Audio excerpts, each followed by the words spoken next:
ഇവനെ കൊണ്ട് തോറ്റു. വിളിച്ചാൽ ഫോൺ എടുക്കുകയില്ല. ഈ അൻസാറിനെയും പ്രതീക്ഷിച്ചുകൊണ്ട് ഇനി ഒരു സ്ഥലത്ത് പോകാൻ ഇറങ്ങരുത്. എപ്പോഴും എങ്ങനെയാണ് പറ്റിക്കുക. നമുക്ക് അവനെ സസ്പെൻഡ് ചെയ്യാനോ? എവിടെന്ന്? പാർട്ടിന്ന്. എടാ കഴുതി, അവൻ പാർട്ടിയിൽ മെമ്പർഷിപ്പ് എടുത്തിട്ടില്ല. പിന്നെ നിന്റെ മുഖം മാത്രം കണ്ടുകൊണ്ടിരിക്കേണ്ടെന്ന് വെച്ചിട്ടാണ് അവനെയും കൂടെ വല്ലപ്പോഴും പാർട്ടി ഓഫീസിൽ വന്ന് ഇരിക്കാൻ പറയണത്. അല്ല എന്റെ മുഖത്തിന് എന്താ കുഴപ്പം? നിന്റെ മുഖത്തിനല്ല, നിനക്ക് മൊത്തത്തിൽ കുഴപ്പം. ആ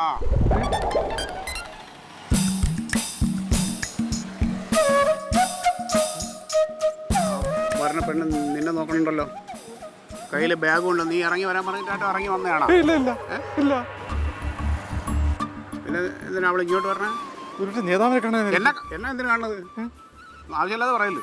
കാണുന്ന പെണ്ണുങ്ങളെല്ലാം നമ്പർ വാങ്ങിക്കലും കൊടുക്കലൊക്കെ അല്ലേ നിന്റെ പണി. എനിക്ക് പരിചയമൊന്നും ഉള്ളതല്ലോ. നടരാജ, പോലീസ് എങ്ങാനും പിടിച്ചാൽ എൻ്റെ പേരൊന്നും പറഞ്ഞേക്കല്ലേ. എനിക്കൊരു പരിചയമില്ല കേട്ടോ. ഹായ് ചേട്ടാ. Good morning. ഗുഡ് മോർണിംഗ് ചേട്ടാ. ചേട്ടാ, എൻ്റെ പേര് ഗംഗ. ഞാനൊരു MBA സ്റ്റുഡൻ്റ് ആണ്. ഞങ്ങളുടെ ട്രെയിനിങ് കോഴ്സിന്റെ ഭാഗമായിട്ട് ഞങ്ങൾക്ക് കുറച്ച് പ്രോഡക്റ്റ്സ് സെയിൽ ചെയ്യാനുണ്ട്. അപ്പം അതിന് വേണ്ടിയിട്ട് ഞങ്ങൾക്ക് സ്ത്രീകൾക്ക് മാത്രമുള്ള പ്രോഡക്റ്റ്സ് ആണ് ഇതുള്ളത്. ഇതിന്റെ പ്രത്യേകത എന്ന് പറഞ്ഞു കഴിഞ്ഞാൽ ഇത് പവണ വ്യവസ്ഥയിൽ കൊടുക്കുന്നു എന്നുള്ളതാണ്. അതാണ്. ഞങ്ങൾ സ്ത്രീകളല്ലല്ലോ, ഞങ്ങൾ പുരുഷന്മാരല്ലേ. അതല്ല ചേട്ടൻ്റെ പേരെന്താ?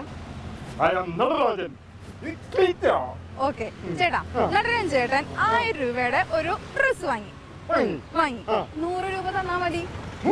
ഞെട്ടിയില്ലേ? അതാണ് ഞങ്ങളുടെ പ്രോഡക്റ്റിന്റെ പ്രത്യേകത. തവണ വ്യവസ്ഥയിൽ തന്നാ മതി. ആ പിന്നെ ഒരു കാര്യം, ഇത് സിനിമ സീരിയൽ താരങ്ങളൊക്കെ യൂസ് ചെയ്യുന്നതാണ്. അത് അത്രയും നല്ല ക്വാളിറ്റി ഉള്ള പ്രോഡക്ട്സ് ആണ് ഞങ്ങൾ കൊടുക്കുന്നത്. ഇത് ഷോപ്പുകളൊന്നും നിങ്ങൾക്ക് വാങ്ങാൻ കിട്ടൂല. സത്യം.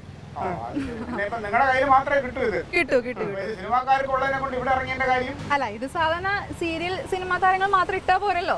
നമ്മുടെ സാധാരണ ജനങ്ങളുടെ ഇടയിലും ഇതിന്റെ പ്രോഡക്ട്സിനെ കുറിച്ച് അതിന്റെ ട്രെൻഡി ഒക്കെ അവർ അറിയണ്ടേ. അതിനു വേണ്ടി ഞാൻ നോക്കിയപ്പം നിങ്ങൾ 2 വ്യക്തികളെ ഞാൻ കണ്ടു. നിങ്ങൾ 2 പേരും പൊതുപ്രവർത്തകരാണല്ലോ. ഞാനിവിടെ പഴയ മെമ്പറൊക്കെ ആയിരുന്നു. ഇവനിപ്പോ എന്റെ പാർട്ടിയിൽ പുതിയതായിട്ട് വന്നൊരു അണിയാ. ആണല്ലേ?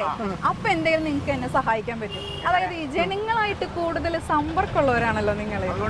അപ്പൊ എനിക്ക് ഈ സ്ത്രീകളുള്ള 2 വീടുകളൊന്ന് പറഞ്ഞു തരാൻ പറ്റുമോ? അല്ല, സ്ത്രീകളുള്ള വീട് എന്ന് പറഞ്ഞാൽ ഇവിടെ എല്ലാ വീട്ടിലും സ്ത്രീകളുണ്ട്. അല്ല പറഞ്ഞാൽ ഞങ്ങൾക്ക് നോക്കണം. ചേട്ടൻ നല്ല സ്മാർട്ട് ആണല്ലോ.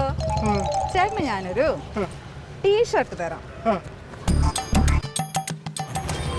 ഇത് സമ്മാനമായിട്ട് കൊടുക്കണാണോ? തീർച്ചയായിട്ടും ഇത് എന്റെ സമ്മാനം ചേട്ടന്. ചേട്ടാ, ഒരു കാര്യം കൂടി ചോദിക്കട്ടെ, എന്റെ ഈ ഡ്രസ്സിന് എത്ര വില എന്നറിയോ? അറിയോ? അല്ല, ചമ്മി പോയി. ഇതിന് വേറെ 500 രൂപയുള്ളൂ. ചമ്മി പോയില്ലേ? 500 രൂപയുള്ളൂ. നല്ല പ്രോഡക്റ്റ് അല്ലേ? 500 രൂപയുള്ളൂ ഇതിന്. അതെ തീർച്ചയായിട്ടും. പിന്നെ അങ്ങനെയാണെങ്കിൽ എന്തായാലും കൊച്ചിന് പറഞ്ഞ മാതിരി ജീവിതമാർഗം പഠനത്തിന്റെ ഭാഗമൊക്കെ ആയിട്ടല്ലേ ഞാനൊരു 2 വീട് ഞാൻ പരിചയപ്പെടുത്തി തരാം. ഇവിടുന്ന് ഒരു 1/2 കിലോമീറ്റർ മുന്നോട്ട് പോകുമ്പോ ഒരു ഫ്രൂട്ട്സ് കടയുണ്ട്. ഫ്രൂട്ട്സ് കടയ്ക്ക് മുന്നേ ആയിട്ട് ആദ്യത്തെ വീട്, 3 വീടുണ്ടായാലും ആദ്യത്തെ വീട് ചോദിച്ചാൽ മതി. മെമ്പർ ചുരിദാറൊന്നും ഇടൂലല്ലോ. മെമ്പറെ ഭാര്യയുടെ കാര്യമല്ല. ആ ഗേറ്റ് ഇറങ്ങി അകത്തോട്ട് ചെല്ലുമ്പോ അവിടെ ഒരു വീട്ടിൽ അവിടെ ഒരു നല്ല സുന്ദരിയായിട്ട് ഒരു സ്ത്രീ നിൽപ്പുണ്ടാവും, നൈറ്റിയൊക്കെ ഇട്ടിട്ട്. തങ്കം എന്നാ പേര് കേട്ടോ. അപ്പൊ അവര് ഈ മാതിരിയുള്ള ഡ്രസ്സൊക്കെ എടുക്കും. വലിയ ക്രേസാ അതിനോടൊക്കെ. അപ്പൊ വില കുറഞ്ഞല്ലേ, അത് ഒരു എടുത്തോളും. വിലക്ക് കിട്ടണമെങ്കിൽ അവർക്ക് ഇഷ്ടമാവും. വളരെ നന്ദിയായിട്ടാ. തങ്കം എന്നാണ് പേര് കേട്ടോ. തങ്കം അല്ലേ? ഓക്കെ. വളരെ നന്ദിയായിട്ടാ. അത് നിങ്ങളെ പോലുള്ള ഈ ഇത്രയും ആക്റ്റീവ് ആയിട്ടുള്ള ആൾക്കാര് കാണാൻ കുറവാണ്. എന്തെങ്കിലും എനിക്ക് വർക്കിന്റെ ഭാഗമായിട്ട് ഒരു സെൽഫി എടുക്കാൻ പറ്റും നിങ്ങളുടെ കൂടെ? ഒരു കാര്യം ചെയ്യും, ഞാൻ എടുത്തു തരാം. ഓക്കെ.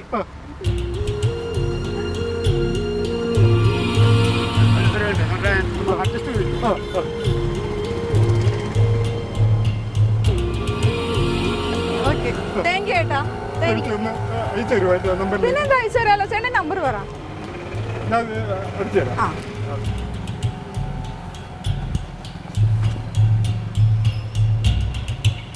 ഇതാണ് എന്റെ നമ്പർ. നടരാജൻ അല്ലേ? ഓക്കെ, ഞാൻ അയക്കാട്ടോ. ശരി, ബൈ.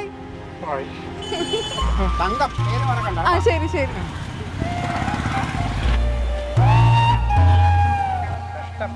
പെൺകൊച്ചിന്റെ അവസ്ഥയെ അത് കുടുംബം പോറ്റാൻ വേണ്ടി അത് ഇങ്ങനെ തെരുവിൽ ഇറങ്ങേണ്ടി വന്നു. കെട്ടിയന്മാരും ഒന്നും അറിയാതെ വീട്ടിൽ ഇരിപ്പുണ്ട് പോറെണ്ണ ഇങ്ങനെ പേരുദോഷം ഉണ്ടാക്കാൻ വേണ്ടി ആണെന്നൊക്കെ. നേതാവേ, ഞാൻ ഇത്ര നേരത്തെ കല്യാണം കഴിക്കണ്ടായിരുന്നു. അപ്പൊ നിനക്ക് അങ്ങനെ തോന്നാൻ കാര്യം? ഞാൻ ഈ കുട്ടിക്ക് വേണ്ടി കാത്തിരിക്കാമായിരുന്നു. എടാ നിന്റെ കല്യാണവും ഷഷ്ടി പൂർത്തി എല്ലാം കൂടി ഒരുമിച്ചല്ലേ നമ്മൾ നടത്തിയത് എന്നെ കല്യാണം കഴിക്കാൻ പോകും.